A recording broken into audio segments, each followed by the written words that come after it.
Obviously. Are we ready? Okay. I'd like to call to order the Public Safety Committee for Tuesday, February 28th. A motion to accept the minutes for January 31st. Dana, thank you. Second by. All right. Any discussion there? All those in favor? Aye. Aye. Opposed? Motion carried. Department reports and requests. Alternative sentencing. We're just going to go down the list. Come on up, sir. The floor is yours. Don't worry, the last meeting somebody totally took control, so go ahead. Take that. Good afternoon. Yeah, I have one agenda item that I want to cover. Asking permission to purchase gas cards. Spend $2,000 for gas cards. It's the funding is coming out of an E-TASK grant that we get from the state. It's their 12th year receiving it, and the target they'll go to participants in the felony drug court program. A lot of them in the first phase, most of them in the first phase are not working at all, and the logistics going back and forth across the county and squeeze and offset that expense. So it's 100% state. Dana, second. Okay, couple seconds. Any other discussion? All those in favor? Aye. Opposed? Motion carried. All right, thank you. That was a tough one. It was easy. And then just a real quick update on now the jail is reopened the services. We're back in there twice a week doing cognitive behavioral interventions with inmates, criminal thinking. And it's about it. We have a visit later this week from DCJS soil and site audit, which is yeah. 2,000 out, as they transition out to provide services when they are released. It's something we just started doing again. I know right now through Office of Community Services, Lemurs is over there, but there's some things that that we can help provide within the house that we have the ability to do that with no extra cost to the county. So we're over there, and now we are working with reentry services. And there is additional funding in the state budget for reentry services. So it's something we plan to do. That one comes back in. Increase the probability with support. So Absolutely. Thank you. that's all I have. Anything else for Mike? Thank you, sir. All right, thank Appreciate you. it. Have a great day. Right quick. Oh. Don't run it. It's unsafe. No, Yeah, walk with purpose. Probation, sir, come on in. How are you today? Good. I don't know if I can be that quick, but I'll try. Executive summary. Really, my reason for being here is every year we talk about the New York State parole rent space from us in our office, and it's not a contract. It's month to month. And anytime the county says they don't want to do it, they're out. And it was negotiated at $750 a month. That's what I put in the budget for this year, after discussing it with some other people around the county or around the state. And I think that maybe we try to increase that about $100 next year. I think that a couple counties, rural counties where they've needed space have done that. They were set at our rate, and they went up to $850, something. I know we're talking about budget now, but we're going to talk about it. It seems like, in the next couple months, even though it won't be presented until September in my department. Something that you guys probably, you can make the decision on that. For me, it doesn't matter. There's the arrangement in the department's not going to be any different. The rules are going to be the same. There are times they're not going to be greater or less. They are asking for more time to do polygraphs, not our polygraphs, their polygraphs that they do on their sex offenders. So we can warn it. They're using it enough. And but that's a decision that I'll let you guys decide. If you want to change it, you can change it. If you don't, I'm fine with that. So the next thing is we lost a probation officer to the prison system. That's our second one we've lost, that left to take a position there in the last year.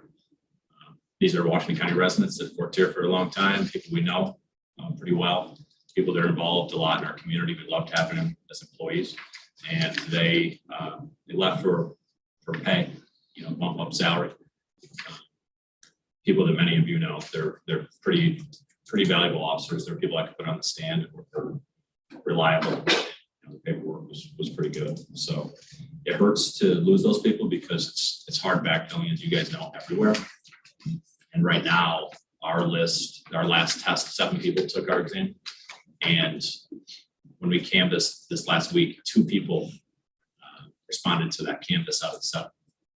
So I can hire provisionally, or I can hire out of the 2. It seems like this trend is pretty difficult, and it doesn't seem like it's moving in a positive direction for us. I have a provisional employee right now, one that I hired out of the Air Force. I discussed it a little bit last year. He's fantastic, but he still has to take the exam this summer. So I'll have him as a provisional employee, and then possibly 2 more. So that's what I'm looking at. Just wanted to keep you guys up to speed with what we have for staffing. You need a motion to backfill the position? Yeah, that's the question, I guess, because we talked about that and it went through personnel, and they said that they would present it themselves, but I'm used to coming here, so I just wanted to at least mention it. I'll move it. Second, thank you. Is that something we're supposed to do still? I mean, I know, I'd rather mention it at least. Thank you. Okay. Any other discussion?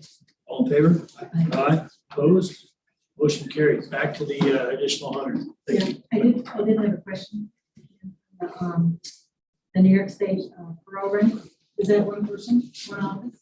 No, well, it's one office. So we have 3 interview rooms and we use them interchangeably. They're not your offices. They're very sterile, and you're moving people in and out of them, and they have a shared computer space in there. And for that, they bring in their own laptops in. We sterilize that office quite a bit, because if we have somebody we think when they're going to be taken into custody, we'd like to move them into that room sometimes, because we've had people break our computer equipment, flip desks and stuff. So that's the perfect room for them to use if they use it, and they only use it for half a day, certain days of the week. And they have 2 general parole officers that they have in the building and 1 sex offender officer. Lately, one of their general parole officers has not been coming in the building. He does his officer reports right out back and out of his car, meets the people, talks to them, and they leave. He's not coming. I don't know what the dynamic with that is. And for me, that's not my issue. The issue is whether they follow our rules and pay their rent. So it doesn't actually have an impact on us like I thought it was going to. It did the first year they came in, because they would come in mass. They'd bring in like 40 people and sit them in our waiting room at one reporting time. We said you have to stagger them out. So they followed the rules through COVID. They were non-existent. They didn't come around. And then when they came back, they followed the rules with staggering things. So it's working. Yeah, it is. You've done it in the past. Yeah, we've done it There's for. no changes other than increase in potential rent. Well, I think that's something we need to look at as a group if you want to do it. If we don't, that's fine too. I don't really have an opinion on it, because it's amazing how little it affects my day. Parole officers were in our office so much before. In the past, they were the sheriff's department for years. So, and they're constantly coming in to discuss cases, because we have people living together and siblings, and we have a person that might be on state parole and probation at the same time. We're allowed to give the Department of Corrections a pre-sentence investigation by law. So they're actually allowed to get a copy of that. They can come in and get a copy of that already. So it's not odd for them to be there anyway. So for us to collect rent. Your network well, yes. Yeah, it works pretty well. And you have the space available to do that. We do. I'll bring it up again in the summer, just in case you guys have an opinion. I think we should let the department head do exactly what he wants. Take care of it. You want to, so So you you don't think it's have a- appropriate to go increase on At it? this time I do, but I'll readdress it a bunch of time. I'm okay moving it down if anybody wants to move it down. Sure. Matt? Sure. Get a motion, second. Sue? Any further discussion? All those in favor? Aye. Opposed? Thank you. Charge them an extra 100. Thank you. Well, I mean, it hasn't gone up in a while, has it? No, it's been fixed. Okay.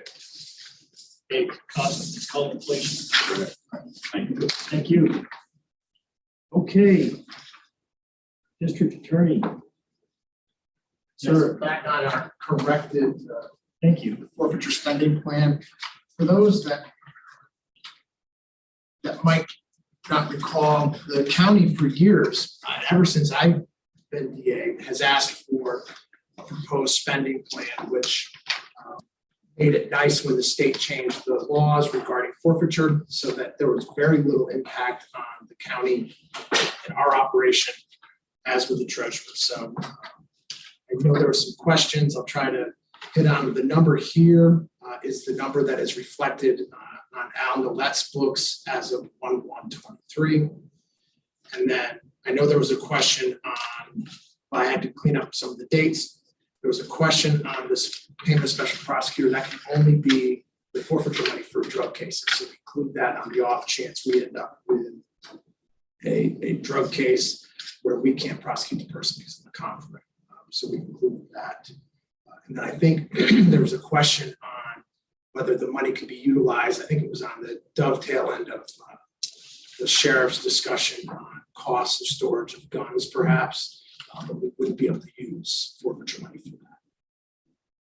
Or, drug forfeiture money is kind of related to drug related matters. Any other questions?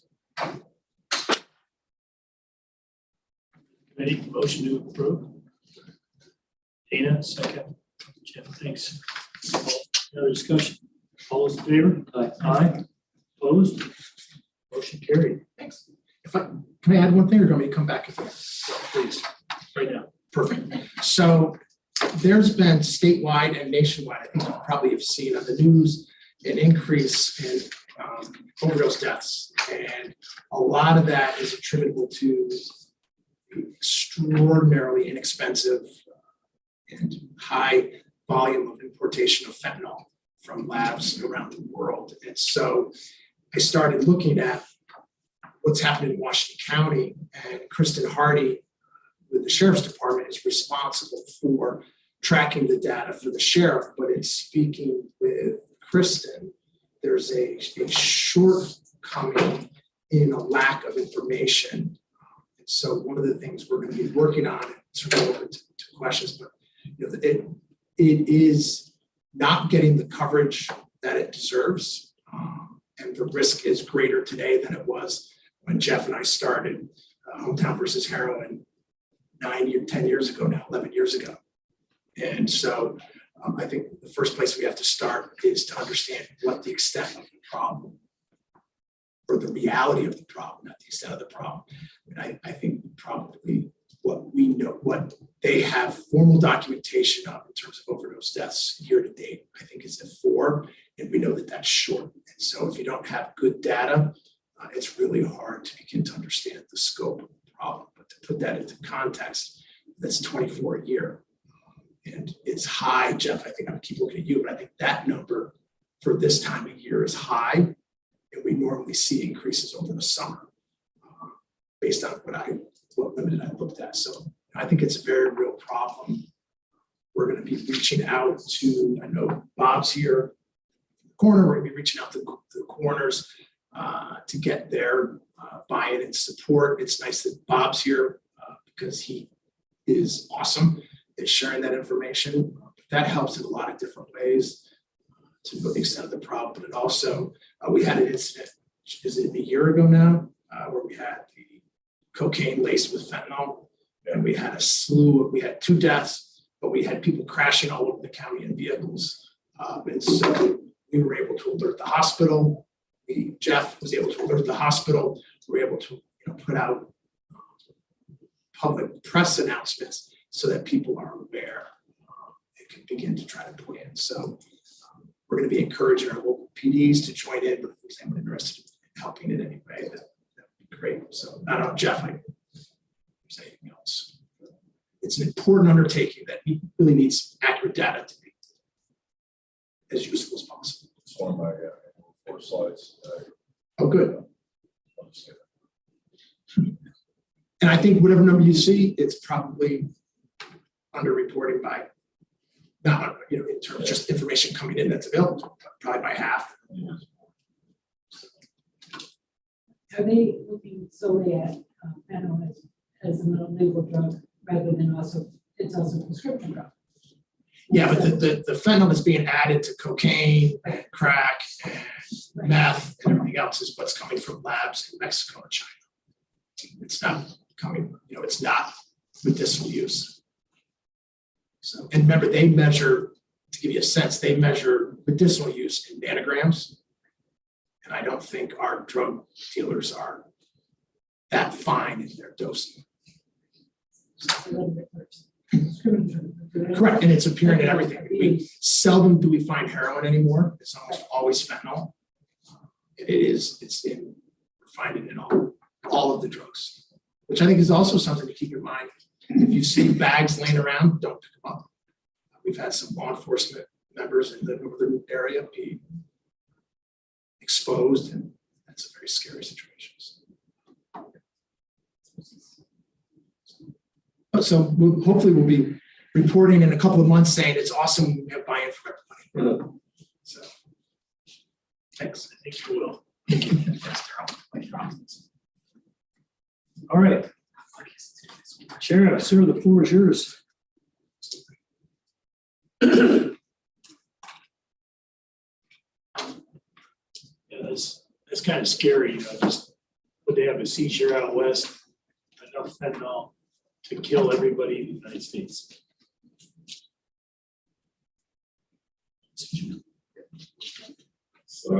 Also had my forfeiture plan, spending plan. I put it on the drive. You do a copy of it. So it's pretty much the same every year based on whatever the total is. The current total is $29,263.10. And the first page defines what different areas that money can be spent in. And then the page 2 and 3 are specific usages of that money. And like I said, it's the same every year. It's just based on whatever the total is. We try to utilize it, as you know, to buy things that assist us in our efforts to fight the executive district attorneys. Any questions on that? I don't know, I've only got the lead page. Oh, do it, right? Oh, okay. Sorry. I was looking over your shoulders.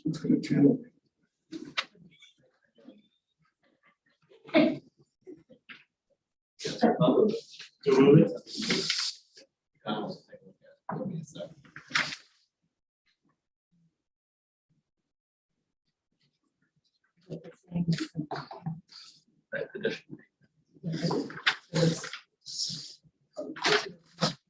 Right. Pages 2 and 3 are coming.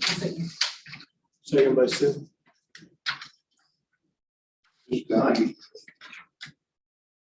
There's that perimeter where it's gotta be spent.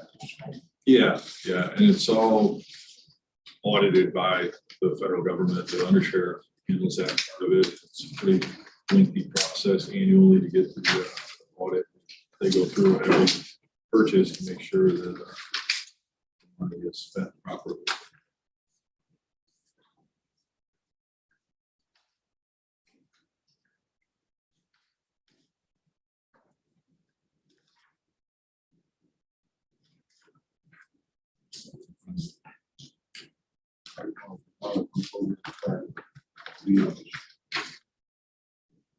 Mr. Haff texted me and said he apologized for not being here to comment on the sheriff's DA's forestry plan.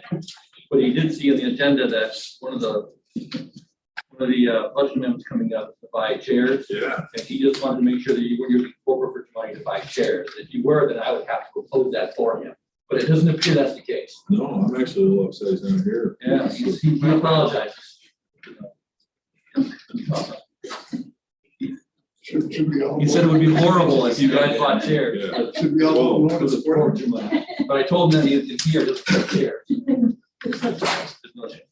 We're getting that. All those in favor? Aye. Opposed? Motion carried. All right, sir. So the next request is a budget transfer and is related to the purchase of chairs, but the reason that we have to do the transfer is because the chairs that we originally were going to buy, they were kind of expensive. We found out that we could use these other chairs that are less expensive, so we had to do the budget amendment because the chairs that we're buying are below $500. They don't think that asset value and all that. So it's actually good. That's why I was upset that it wasn't here. So we're getting cheaper chairs and we need to. Would you dial him up and let Jeff say that person? So I told him, and he said, he would be able to handle the shock. I told him that we had an AED here, but he said that only helps if you were an AFib, he would actually flatline. Oh, okay. So we're grab the corner, so we gotta cover that. Motion to finance statement. Second. Thank you, John. Any other discussion? All those in favor? Aye. Opposed? Motion carried. And another request to accept an award for a grant for body cameras. It's $20,000 from DCJS. And this will allow us to supplement our current body worn camera system. But we have to recognize the Motion to move. I guess we're gonna take that to finance, right? So motion. Finance team is there again. Do I have a second? Is Dana half seconding it by proxy? No. John is though. So that- Any other discussion? so that buys how many cameras? I'm not sure what is, I'm not sure if this is just cameras or the way Taser does it is it's a package of, with camera and a Taser. So I think just the cameras, about $800.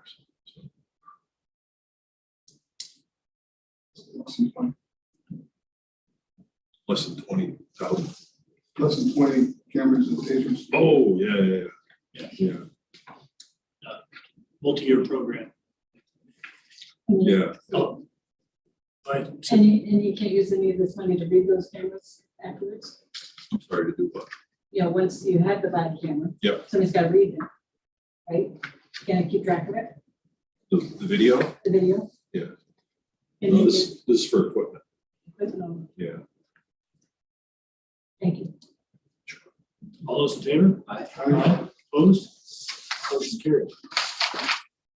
And you have the annual report. I won't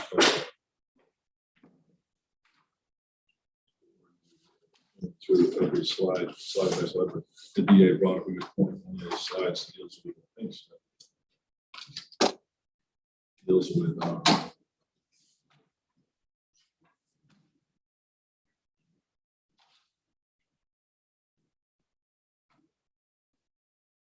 But he could have attended remotely. He could have proven that the Harvard restored the service. thank you. You're almost prepared. He's already in the state of emergency. so He's already stated emergency. What's the problem? Okay.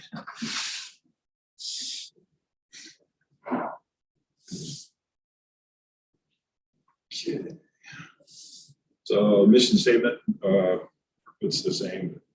Change that since last year. Last year, actually, we did change it. It was new last year. This breaks down the patrol staffing. Those are current numbers. Ooh, let's see. There you go. Okay. See that little tick mark? There you go. Yeah, throw it on the side. And that's the organizational chart that lists by division.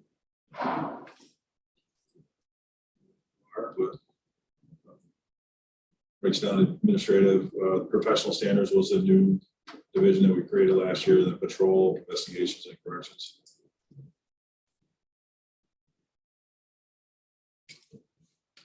This talks about how many people were booked into the facility, into the correctional facility. How many were males, how many were females, and it compares it to 21. And board-ins, we're actually up about $36,000. 21. And this breaks down inmates by sex, by age, Corrections overtime.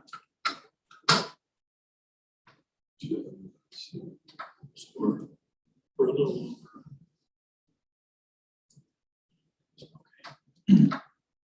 Well, actually, it was less than last year, over. but it was more, yeah. It was. The centralized arraignment, the cap court, keep those, we track those. It shows a 5-year period or a 4-year period. You can see the numbers are up. The cap for us, I'm sure Tony would agree, that's been very beneficial to us, and not having to run all around the county, going to different courts, assembling all the different people needed for arraignments. This breaks down our arraignments by time frame. And this, again, this will be posted on the county website, and it's on the shared drive as well. This slide refers to meals, total meals in 2022. So increase in meals compared to 21. And talks about Office for the Aging, the total meals. Again, there was an increase there.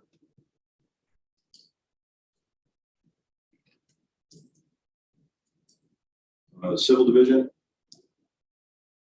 Civil division's always busy, and it's a little bit busier now that after COVID, so to speak, a lot of the restrictions on evictions and things that landlords can do were lifted, so they're busy. You can see the total receipts were up about $50,000. And total funds processed were up about that. But they, as you can see, they had almost $1 million in the civil office. Business permit transactions, of course, those are on a steady increase, as you can see. And then, of course, anything that happens in the state or the country that related to nonviolence or has a reaction from the governor or anyone else, it increases definitely our pistol permit process. Are those broken out as new versus carry concealed?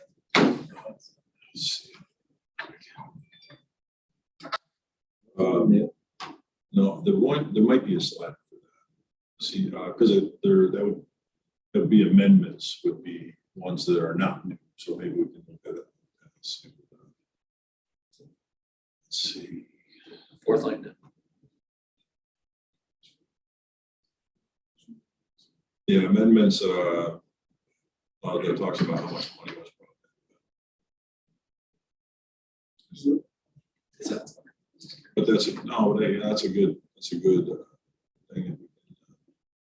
Try. I'll be surprised if we don't hire. Yeah. Sure. Can we go back to pistol permits, which is up? Does that include renewals or not? Renewals.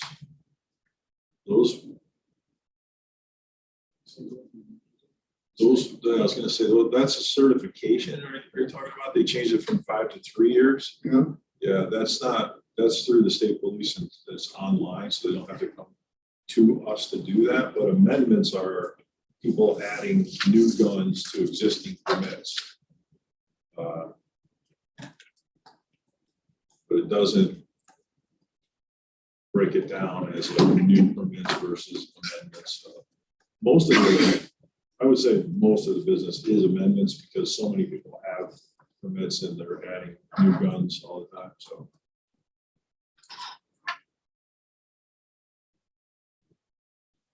And Is that then, what you're getting to, Dana?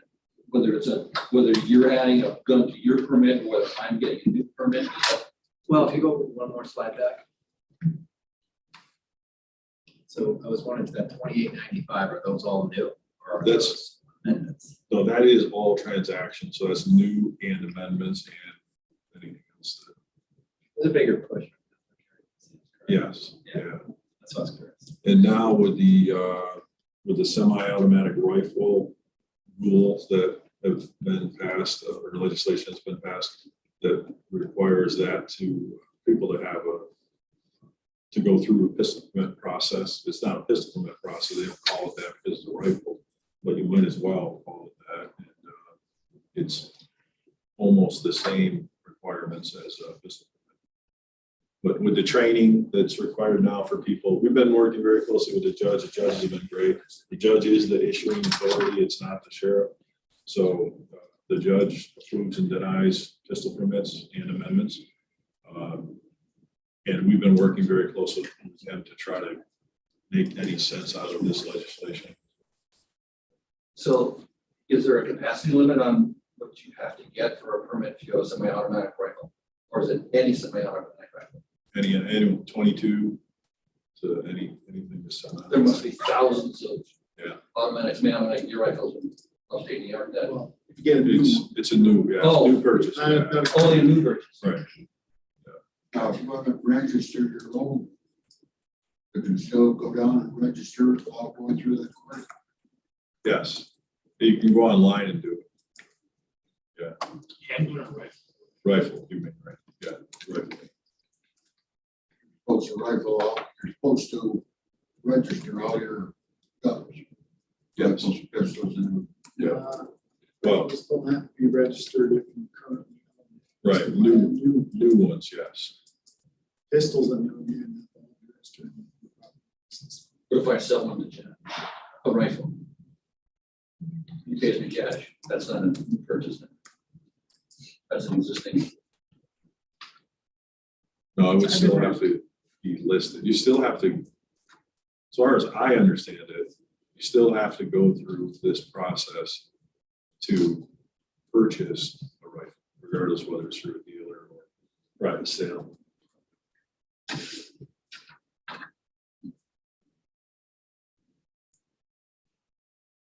These slides refer to patrol. This slide, the overtime last year was very high. As you can see, it was due to a couple of factors. Excuse me, when I first started looking at the budget for this year and then preparing this report, I spoke with the treasurer and we looked at what could have driven this. And obviously, we were part of it was that we were short-staffed. We had people leave, vacancies in the patrol division. And then combined with the fact that we had one of the busiest years as far as investigations, like serious investigations, and I'm sure the coroner would agree that we had several deaths that were suspicious. And we had, saying they were kind of in a row, and that requires us to hold the residents like it's a crime scene until we get the autopsy results. And most of the time, it's Murphy's Law or whatever, it happens on a weekend or whatever, we have to wait several days until we get the autopsy results. We have to hold the house several days. That's 24 hours a day, some deputies at the residence. But we had investigations division combined with vacancies is what drove that.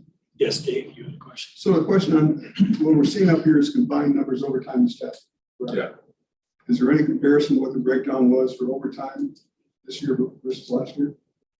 Segregate that out? Right there, 21 21 to 22. 21 to 22.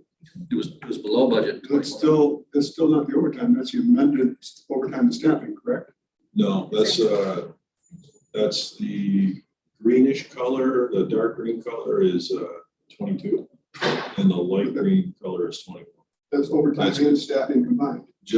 No, it's just patrol overtime. It's not 0.1, if that's Sheriff, on the overtime, you've been working really hard at trying to get those positions filled back up. Yes. There's just people that have come out of the civil service. Yep. system, right? So we've increased it by a number, maybe 3. staffing Vacancies, 2, two. Yeah, we added 2 deputies this year. so we needed 6. Yeah, we're caught up pretty much. We have 4 in the academy right now. Yeah. I think we have 1 vacancy prior to adding the 2, if that makes any sense. And then So basically we have 5. And it's a little wacky right now because you've got people retiring. Some are aging out, right? Yeah, there's always someone retiring, but we're close.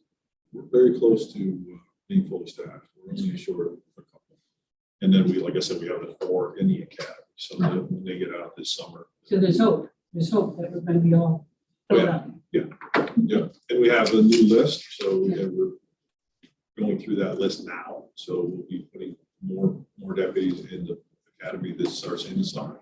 So, yeah, it's always never been fully staffed since I've been. Right. Looking at the numbers, we've never been that far apart either. I mean, if you look at, Yeah, there's definitely an issue Yeah. as far as nature is that. So yeah, it was a perfect storm. Yeah.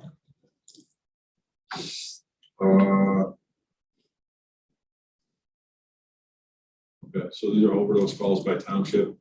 These are our calls, so it's not state police, it's not any agencies, but that's from our. And are these our deaths or are No, just overdose calls in general. Oh, I'm sorry. And these are fatal and non-fatal, so yeah, that will show you that's.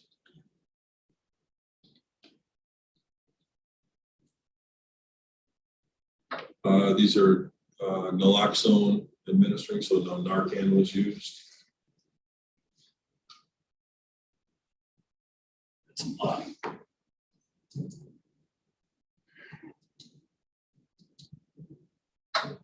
All right, so administered is down about 3/4 of the way down, and then the response to overdose incidents. The other part is the distribution. So the top 3 or 4. We started a new thing, leave behind kits. Like if we get called to a house and there's an overdose, then we leave behind an naloxone kit, and there's a quick training that we can do for people that live in a house. Is that the community outreach? No, those are events that we have. I think we have one with I don't know what fire department it is, but next month. But we do that. We'll go around to different, like we work with the fire departments, with the rescue squads, with different people to put on community events, and they can train anyone that's interested in how to use Narcan. Okay, this is a cases and use, and this is, It's a mixture of both. So down the bottom there, the last 2, the bottom 2, naloxone administered, there was 10. Response to overdose incidents was 34. So there's no way of telling how many of those that were distributed to say community outreach, whether or not they were used. sort of time on the use, or they good for. No, I don't think they expire. They expire.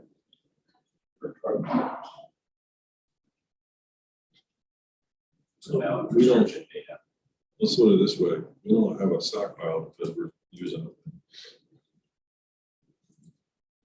And this is the dashboard that we've had up for a couple of years now. This kind of what the DA was talking about. This, you can get to this through the county web page as well.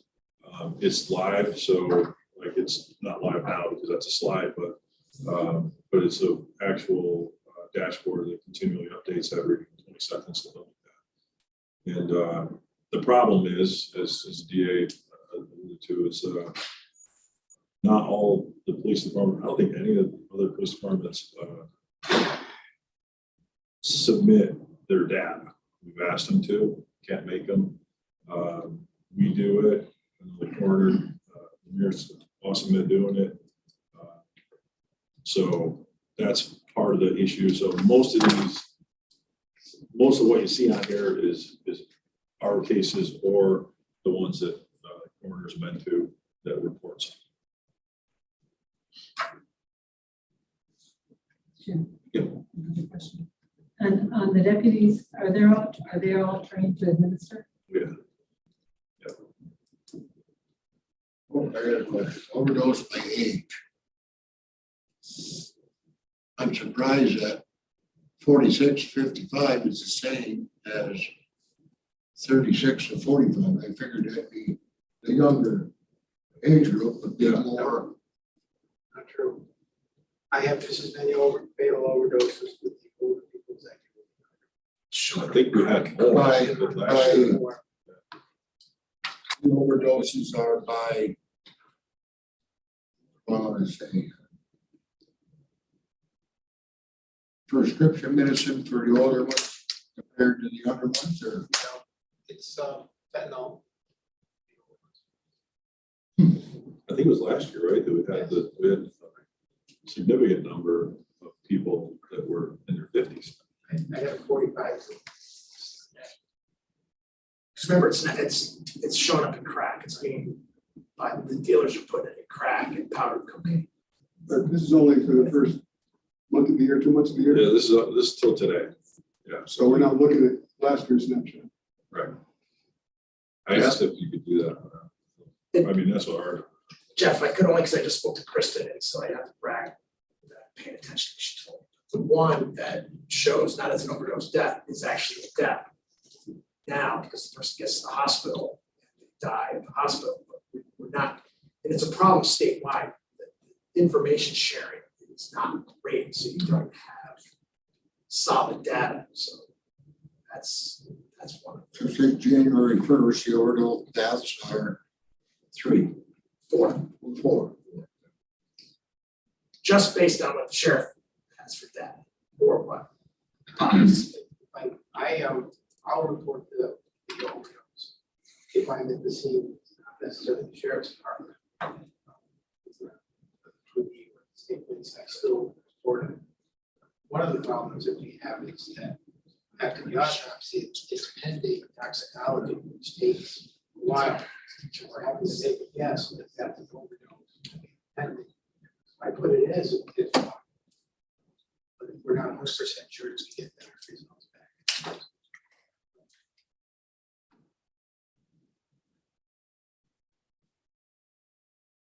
So this dashboard is, how do I link to it? you can go to the county's web page, the sheriff's web page on the county site, and there's a link about 3/4 of the way down the page. Okay, Or you can just Google Washington County, New York, overdose dashboard. You'll get to that. It'll probably take you a hard. thank you.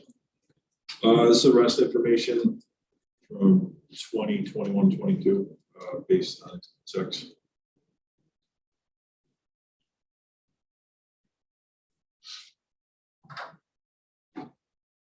And these are felonies, misdemeanors, violations. These are by type.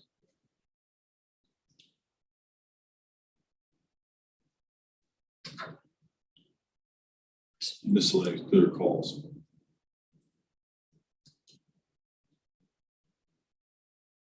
And these are broken down by township. And also, we do these for each supervisor as well. So I'm not sure if they got emailed or if, I think they got emailed. So we have specific ones for your town, break these down. Can you bank one, Jeff? Fort Edward has by far the highest, though they have their own Yeah. village police, but these are calls from Fort Edward to the sheriff's department. It's the town of Fort Edward. So the reason that's high, it took us a little while to figure that one out. When we first started doing this, that's like every transport, everything that comes out of our office. Oh, you know. okay. Yeah, so it is the entire town of Fort Edward as well. Which were included. Yes. Gotcha, Yeah, gotcha. but it Okay, also thanks. includes a lot of stuff that happens at the LEC. I got you. Thanks. And these are charges by type. Obviously, there's a lot more different types, but these are ones that seem to annually be These are accidents, property damage accidents, and personal injury accidents. May I have you go back one? Please. I was looking to see if there was domestic violence on there. I was working out into that, but I didn't see that. Probably it's looked into other things. Well, these are charges, so that wouldn't be, yeah, it doesn't indicate whether, say, any of these charges were related to a domestic violence. I'm very surprised sex offenders only 3 for the whole year. Yeah, so that's, well, you can see sex crimes is 9, but sex offenders are, that would be somebody that failed to register. Right, those.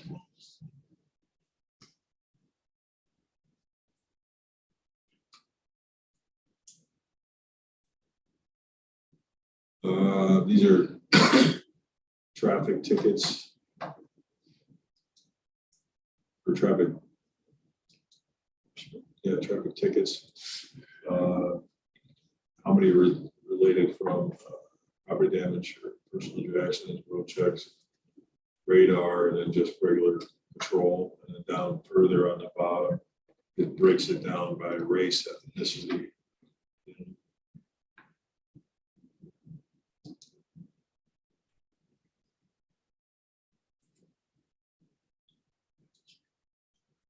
It's by townships or accidents.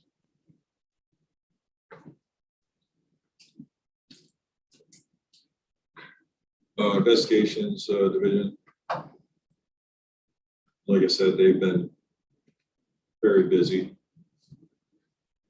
The types of cases that they've had have been more complicated and more serious than past years, for sure. That was why one of the reasons, if you remember, I requested an investigator, and I appreciate the fact that you were able to assist me with adding an investigator to the division.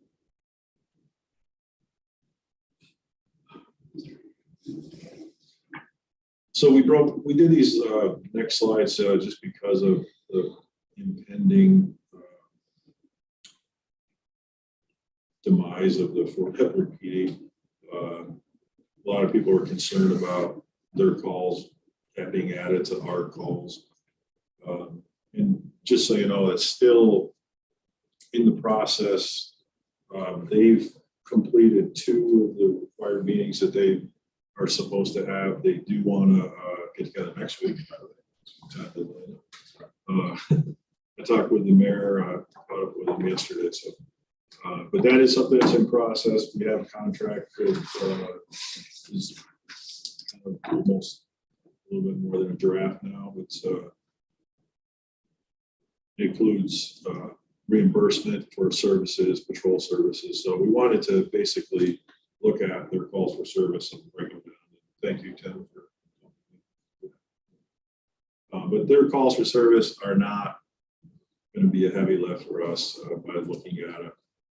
But we were concerned with the certain time period between 3 a.m. and 7 a.m. Because that we're a little light on our shift at that time during those hours. What's going on at 9 o'clock in November? That's more than half of your usual, or the rest of them are, right? So it goes to 2100. Yeah. That's kind of a. They flip to switch at 9 o'clock or something. Yeah. And at 10 o'clock, it's back to the normal percentage.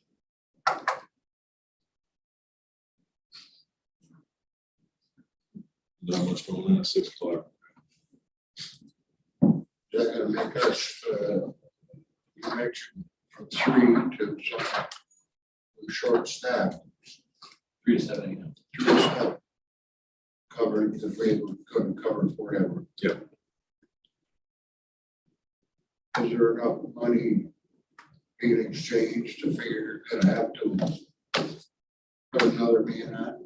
Yeah, so the way that what we're talking about right now, it is a two shifts, basically, that they're gonna pay. They're gonna pay for 4 deputies. The coverage is gonna be 7 to 5.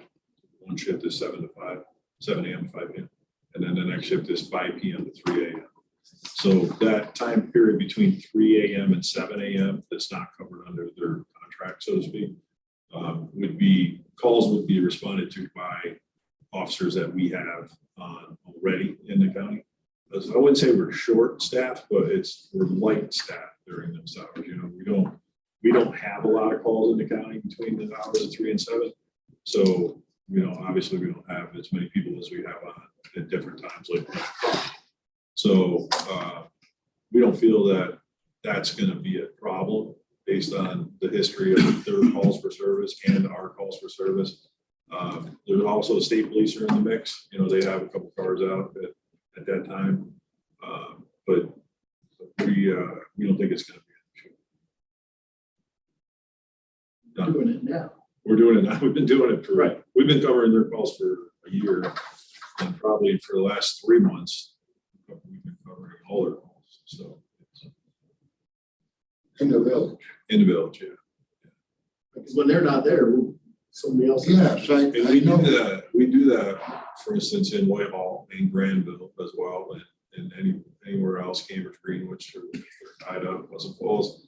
Had that shooting Saturday, our cars were there all day. And they were, because they only had, you know, a certain amount of people on, and they were tied up with that case. So we were there. That's just routine. But this, you know, this is the first village that just totally is done away with patrols, and they have to have some kind of something in place. Salem didn't, don't use it. Village of Salem. What they found was they did the same thing we're talking about doing. They asked for a dedicated officer to the substation right there, just like we do here. And after a couple of years, they realized that coverage was about the same, and they didn't continue the officer. First, I think the last they had a dedicated officer.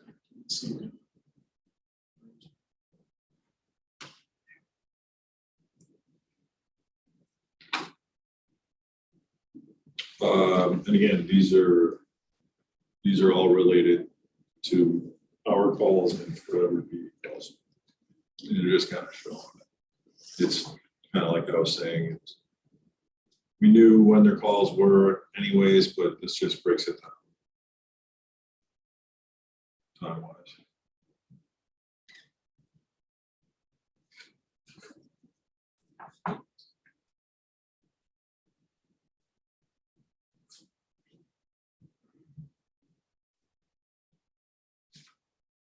Specialized units, K9. Brusha on the top left is semi-retired. Travis Earl, the deputy that handles Brusha, went from the road to investigations, and she kind of aged out. You know, we get about 9 years out of a dog.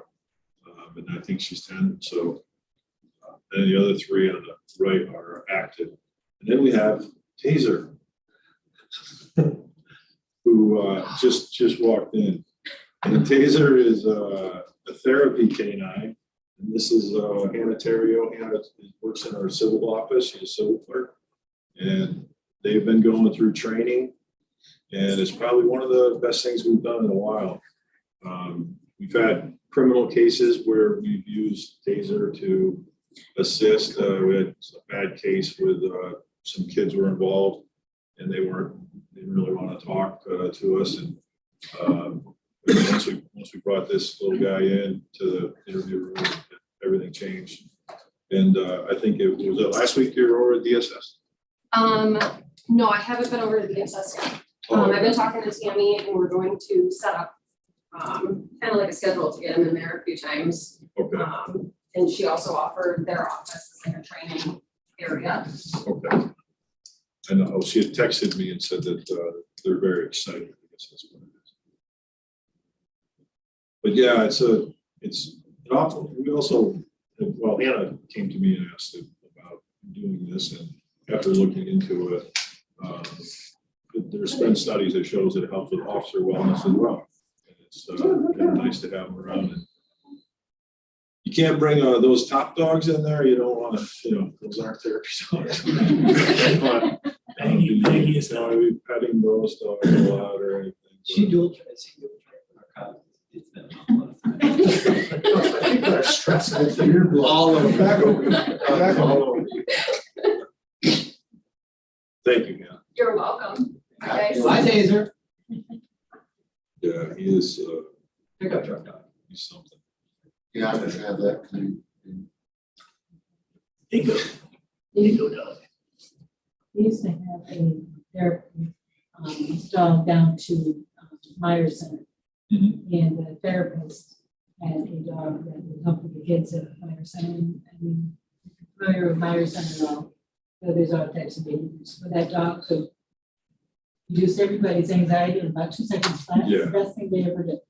Yeah, so far it's been awesome for us.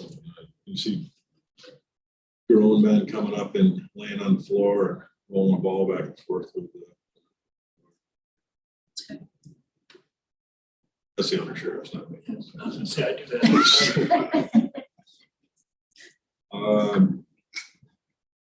So the joint drone team that we have with public safety, which been very busy and it's come in very useful several times.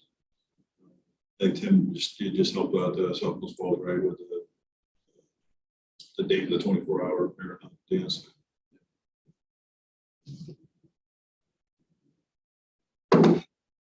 Snowmobile patrols getting a lot of use this year.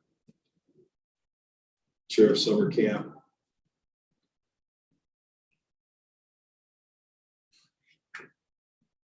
This just lists some of our community outreach. The third bullet down, that's where I met Maggie. Maggie's a little dog, so one of the three that we weren't gonna let in here. These just some photos from some of the community events.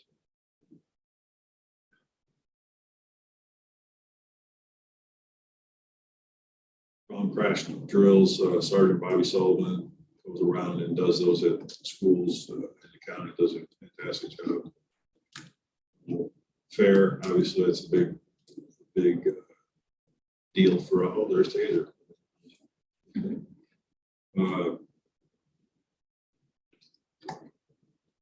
Then the social media, different social media forums that we use.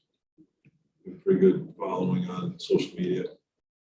Use it for everything to show all the community stuff we do, but we did have a funny thing happen. We had a guy break into a house and all they had was a Ring camera picture of him. We put him on our Facebook page. I think we're up to 15,000 followers or something like that.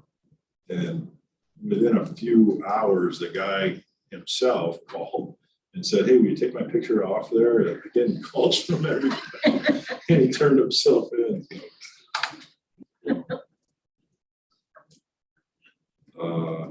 And these are the list of some of the things that we do for community outreach. Can't do enough of that. School resource officers, as you know, with your support, we started that in 2018. And currently in Argyle, Greenwood, Hartford, Hudson Falls, Fort Anne, and Whitehall. Granville has reached out and the Salem School District, we had a meeting with them. I understand Fort Edward is most likely interested once this goes through, so we might be adding some more schools. But one thing I'll say about the school resource officers is the Sheriff's Association joined in the efforts of school resource officers and created a program called CPAS. And it's an organization of school resource officers from around the state. They go to training together. They just had a training 2 weeks ago, I believe it was, in Saratoga. They have nationally recognized speakers and training. They have, unfortunately, they had some parents from like Miriam Stone Douglas School in Florida that kind of was the impetus for me to start this program. So it's very good training. It's very helpful. It just really works, fits right in with what we want to do. So it looks like that's program just going to continue to expand. There's some pictures, some of the different schools. That cardinal or a tanager? That is a cardinal.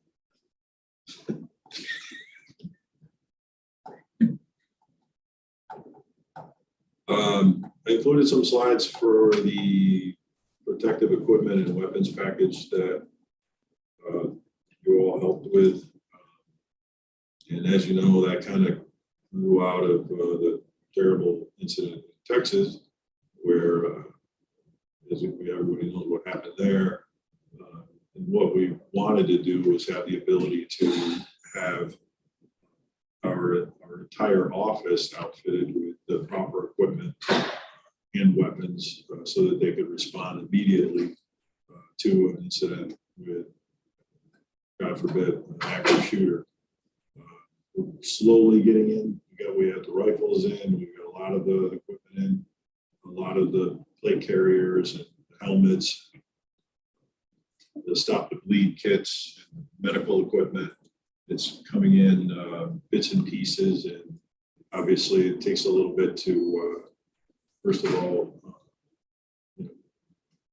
put all that into our system and write down all the serial numbers and do all that stuff. And then hopefully, in springtime, we're going to start training with this equipment, and we're going to do a lot of training this year on our all days.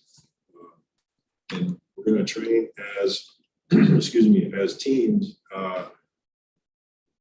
with the sergeant, for instance, who's on the shift. The sergeant and the deputies all work together. They're all bid shifts, so they're all together for at least a year unless they bid off that shift.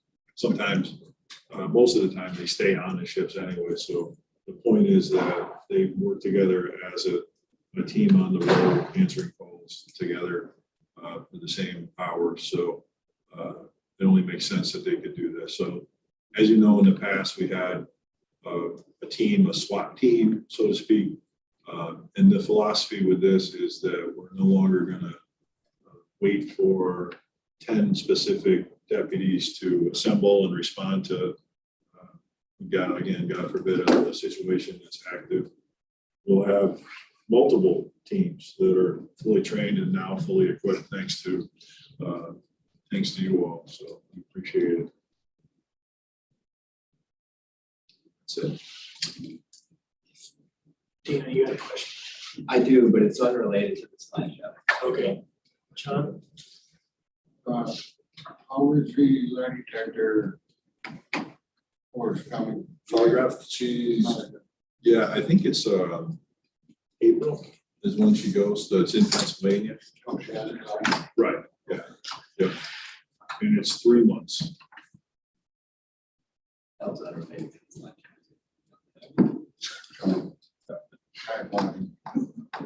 No, I have a question about that. Since you're both there. If I wanted to buy crack cocaine, can I test it? Is there a test I can take? There are kits you can buy right over the counter. Yeah. Do Why stuff don't we like give that. those out to people? And along with the net? I don't know how reliable Or like, they are. I know people buy them because our probationers will buy them because they want to do the drugs with them scared. are they expensive? The kits themselves? Never bought. And that was my question, because we have fentanyl getting into so many other products. I mean, it could be in flipping candy. Well, part of the problem is It is. But just at AHI, we're at some fentanyl testing kits, and we're getting that, not that that's a problem, but our intent is to get all the user in. It's. I mean, if it's growing problem. If it's an important kid, we give out. Yeah. Absolutely, yeah. Give a care package. That care package. Well, the I'm one, not trying to make jokes. no, the one issue with, and the reason that it's a little dicey is that you know, we train that everything has fentanyl because fentanyl is deadly. Fentanyl is not something that you really want to be testing. You know, it's if we think that if we have heroin, you know, we just assume that there's fentanyl in it. We treat it as such with protective equipment, with you know, and yeah, you just don't want to mess around. In my opinion, anyways, with something, if you think it's fentanyl, it should be secured and in a sealed bag and sent to the lab, and you know, that's. So why do people, I guess, people who manufacture these drugs, why do they put that in there? Increase the high? Is that the idea? Exactly, yeah. I mean, they used to cut drugs, it was mostly heroin, it started with heroin, with fentanyl, but I mean, they cut it with baby powder, they cut it with baby formula, they cut it with a lot of different things that It just seems like an expand the interesting amount. business decision to do that. Why would a drug, somebody who manufacture, I know, probably not the dealer, it's probably a higher manufacturer, but you're hurting your. No, lives. draws, Because- people to them. Right, I had the same, I don't mean to interrupt, but I had the same question. I had four opiate addicts, you know, we're talking to them, and one of their friends just overdosed the week before. So if my friend overdosed, somebody sold me a bad batch, I'd be upset, right? And, you know, I asked them how they felt about it and all that, and they were less concerned about that I'm gonna go get my stuff from him because he's got the good stuff. yeah. That's the considered the mindset. good stuff. Yeah, it's a tolerance thing. So if the heroin user just uses regular heroin, and you know, after a while they have to use more or whatever, then the fentanyl is added because it'll give them the high. Because they're not gonna. It's like an alcoholic that drinks, you know, beer and then it spikes it, you know, that whatever. But Mike's right on, because when we have these overdose deaths, people want to know who the dealer is because they want that. And That's and why you those use are stamps. They stamp their bags or packages because they can identify what they are. So you can go back and get your stamp from somebody else. yeah, it's basically related to tolerance. So they know, because then the dealer knows, you know, he's gonna, if he puts the right amount in to cut the heroin, people are gonna want to get his heroin. But if he puts just a little bit too much, you know, which is like with fentanyl, I mean, I'm no expert, but from what I understand, it's like we're talking about, you know, the size of a pinhead or whatever. Anything more than that, you know, and that's why I say we don't teach the test for that, especially like on the side of the road. Because if you go on YouTube and look up, you know, officer overdose on fentanyl, whatever you see, patrol officers that stop a car, they get a guy out, they pat him down, they find a bag or something, and what's this? And then next thing you know, the cops laying on the ground. Yeah, so it's Change used to be able to nick test in the field where you put it in the bag and you break it and then you shake it up right. People do it right in front of you at the roadside, or you do the swipe on the dashboard for residue to see what that white powder was. But nobody touched that now. You can't operate like you did 15 years ago. no. There's none of the same practices can be done. You used to be able to test straws to that residue right there in a house to see if you were going to keep going. Right. It's interesting because we used to have that phrase that anytime you try to make some sense out of something, it's irrational. And no matter how you try to make sense out of something being irrational, it's still irrational. You came up with the same understanding. Right? And it becomes like Russian roulette. They get into this game. And it's like, how far can we take it? We may have killed one customer, but just pick up 5 more. Yeah. Wow. It's called a hot batch. Yeah. Everybody wants to know where the hot batch is. Synthetic That, John, tobacco, if you hear the phrase hot batch, Stewart's going to call. They're not talking about the chili, are they? No, they're not. Not a steward. That's crazy. Whitehall, it's also on the Less expensive. Be surprised. This one's gonna be in front of us for quite some time, unfortunately, so I'll have to figure it out, and I couldn't tell you what the answer is. I'm sure there's a lot more educated folks. Well, one of the things we're fortunate to have is somebody on the DEA task force, Paul Troutier, DEA task force for us. He's an investigator. We have your reports down there. He works down there. We hardly, I saw him today, but I haven't seen him in 2 months, probably. And So we're in the know, you know, so we're involved in every county in this area from Albany County down below. So, you know, we do have the knowledge, and then we have our own task force run by the undersheriff, and that includes all the local police department participate, but most of the local police departments, state police, even the Massachusetts State Police, Pennsylvania State Police come to some of these meetings. DEA, of course. So if someone's here in this county and they set up shop and they're new, they're dealing, they know about it within a couple of days. They're working to take them down. Any more questions for the sheriff? Sir, thank you for Thank you. spending so much time with us. We really appreciate it. Glenn, how are you, sir? Good. The floor is yours.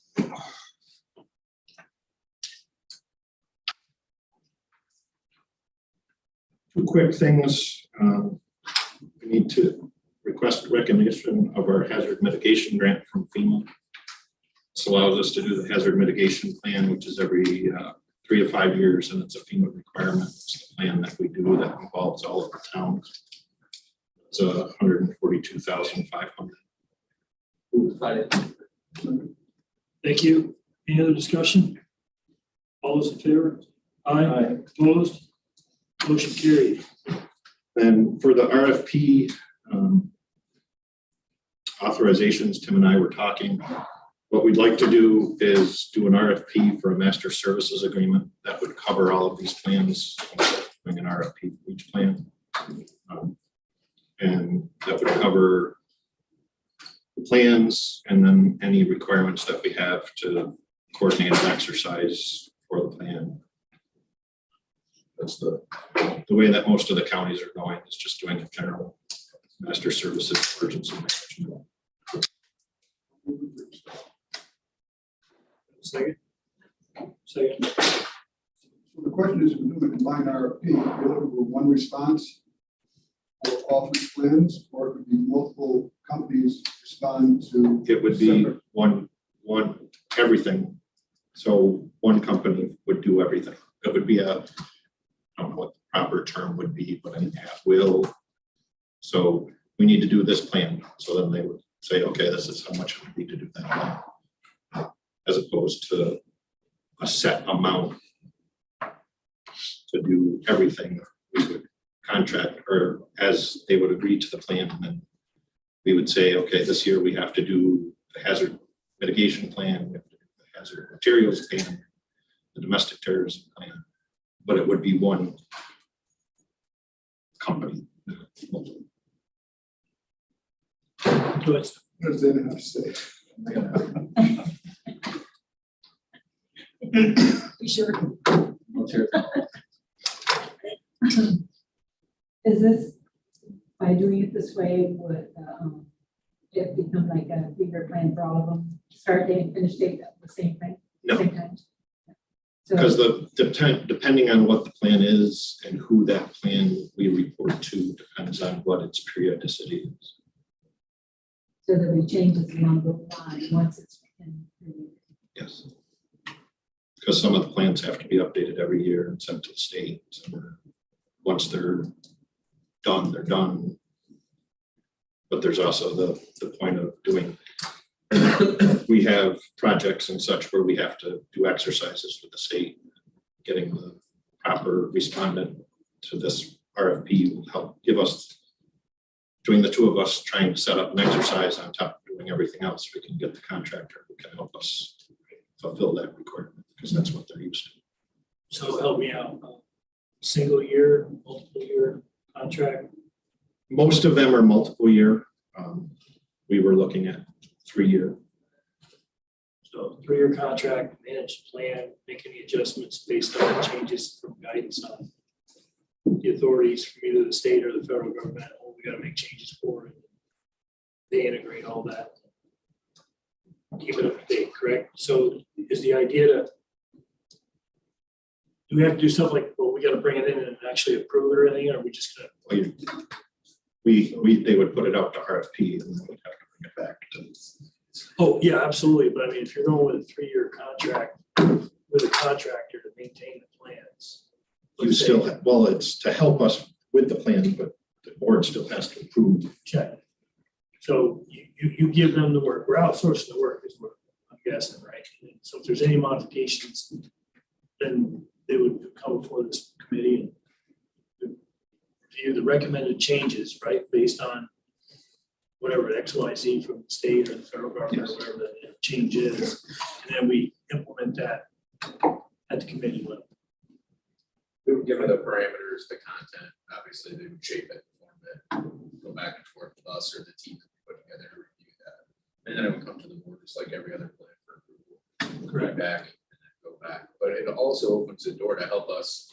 You know, we've got a lot of other projects that aren't just ours, working with, you know, Roger and Karen and IT, the cyber incident response plan, working on a countywide COOP plan.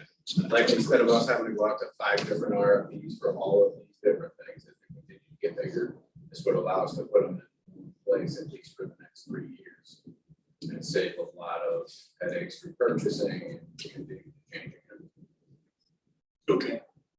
So it's more than just these 3. It's Yes, it's all our it's a plans. global Got it. plan. Okay, now I'm tracking.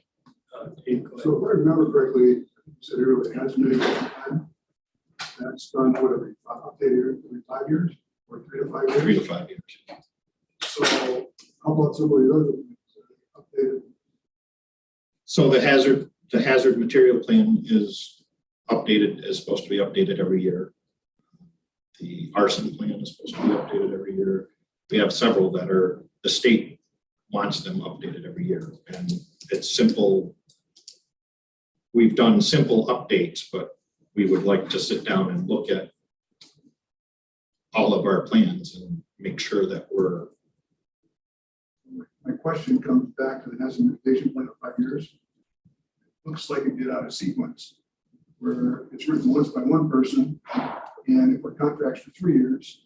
But the plan itself, every hazard mitigation plan builds on the plan before. So regardless of. Correct. There's no updates between 1 year and 5 years. Will there be updates in there? Those updates go into the following plan. So the plan, hazard mitigation, you're saying these are what my issues are that I'm working on. And then you go back and of hazard mitigation, that has a life of its own. So that's a FEMA process where we have to, that's a year-long process where that involves all of the towns. So they go back and look at the plans before of what, whether it's a beaver dam in Whitehall, how is that still going to be a problem? What do we have to do to address that? And that rolls into the next plan. These days, those beaver dams get a problem every 6 months or overnight. Yes. John, you had some questions? Well, we hear, I guess, it's an odd question. We hear all the positives. What could be a downfall to this? Cost, yeah. That's what I was thinking. You don't have a whole lot of change and you're still spending. So some of these plans, we have grant funding too. So grant funding would be going towards the update of the plans. So the hazard mitigation, we just recognize that. The domestic terrorism plan, that's its own grant. To update the hazard materials plan, we have that in the grant. So going forward, we've been putting money, or when we do our applications for the various grants, we're putting the money aside to update them. But this is giving us the avenue to have somebody who can be dedicated working for us to do that update. This doesn't lock us into paying for a plan that we don't have money for. So, for example, if we don't have any money to update the arson plan, some of those plans are easy to update every year. Something like a hazard mitigation plan is like 1,000 pages. Like there's no way that anyone here has any time to update that. So we would be locked into doing something that we didn't have funding. So you had a question? It seems like FEMA is at the edge here regarding when we wrap the absolute max? Would that affect if we do it now or do it later? That's its own, that doesn't, it plays into hazard mitigation, but the mapping project is its own. We're involved in it as a stakeholder, but we don't do anything as far as the providing to get that done. And Kind of like Matt Jones has that one RFP put out for the engineer and retainer to help with all those little things. Yep. And it's, so he has got an RFP out for 53 different little engineering things. I don't think the same kind of thing they're trying to set up here is. yeah, we did that at the federal level. We would contract our maintenance of the plans, review of the plans. You gotta, you know, at the end, if you look at a plan, you look at the end, there's like, I don't know, 2 or 3 pages of references that it all has to sync up with. Just every time you look at it, you gotta go back up and resync any changes to any authoritative documents that govern your plan. So it can be a lengthy process just to do the review. Any other questions for? So we had a motion, had a second. All those in favor? Aye. Opposed? Motion carried. Sir, thank you very much. Thank you.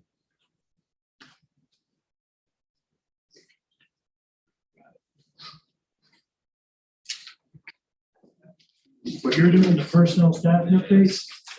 All right.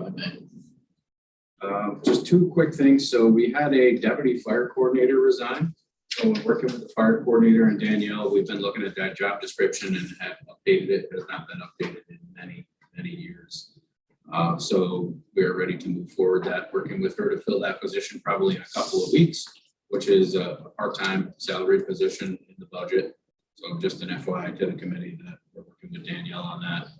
And we are happy to announce that as of tomorrow, we will have a new communication center supervisor to lead the communication center team, which we are very appreciative. It's a member of our staff who's been here for quite some time, who will be able to pick up and carry on where we left off. Obviously, that creates a hole behind. It was one of our supervising communications officers, so the hole just moved from one place to the next. But we do have 2 new per diems that we've hired. I am saddened to report that our test yielded, I believe, only 7 or 8 people. That was just this past Saturday. There was not an overwhelming response, but unfortunately, we know we're all kind of in the same boat. So we'll keep working to backfill and move forward there. So, one quick question, I'm back on the deputy where job description. Are we making sure that the fire coordinator is updated also? We did them both actually today.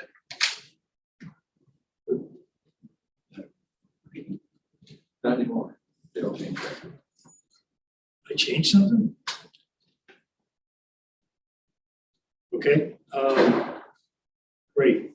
And you got anything else on personnel? Nothing on personnel. Okay, next topic there is, Another great news. yeah, Coroner Lemieux, on behalf of the coroners in the county, saw out a grant for some support services, a case management system for the coroners, and just recently got the award of the grant at $7,400, which will more than pay for the software for at least the first year. So we ended up looking at a couple different software packages. We had a nice meeting with all the coroners. 3 of the 4 attended. The last one joined us in afterwards and went through with Terry, myself, Melissa, Glenn, and we looked at everything. The coroners all seem happy with that, so we're moving forward with the purchase of the software. The 1 year is $1,600, $1,693, I think, which is included in the grant. So we just need to recognize the award of the grant and then move it forward to finance. We'll have the final numbers of which point it will be going into. second. Okay, thank you. Any other discussion? Yes, ma'am. Please recognize that certificates or did that staff for department about? Yep. The registered. No change. We'll be able to upload the new gas certificate into the system. And we'll be able to extract all sorts of data, all sorts of This takes us out of the paper world into the digital world, and So so it's just helping to make the both sides. Well, it will, though, some of the initiatives, I mean, right now, you know, the corners, I think earlier Tony and the sheriff talked about like the OD mapping, those kind of things. Right now, it's reliant on those agencies to manually enter that. So with all the corners reports coming in electronically, as long as they identify it in their report, we'll be able to pull that data out of the new system. Where right now, you know, if one or two corners are the only ones manually entering those, only capturing half that data. So we'll be able to have access to capture that automatically right from there. And there's definitely a lot of benefits when someone calls now for a death report. You know, Angela's kind of picking up the phone and calling Bob if we don't know who it is, or calling one of the other ones saying, hey, do we know whose case this is? Or this will make it much easier for management of the cases long-term. 5 years from now, another coroner comes in to be able to pull up a case, you know, and have that information rather than go looking for paper files. So everything can be extracted and uploaded, death certificates, autopsy reports, toxicology reports. So it'll be in this management system, easy located. End of the year, we'll be able to produce all sorts of charts, give data. So those are the positive things. Just want to say one thing about this. So without Al and without Tim, I wouldn't have been able to finish the grant. So I appreciate their help in writing this grant. So Al really had helped financial benefit. So it was a collaborative effort. The other thing we're able to get with the grant is cameras. So we'll be able to have that autopsy one spare. Want to try using them so we can see if it's something we want to use. Later on, still. thank you. Appreciate it. Any other questions for Tim or Coroner Lemieux? All right. Any other business before the committee? If not, we're adjourned.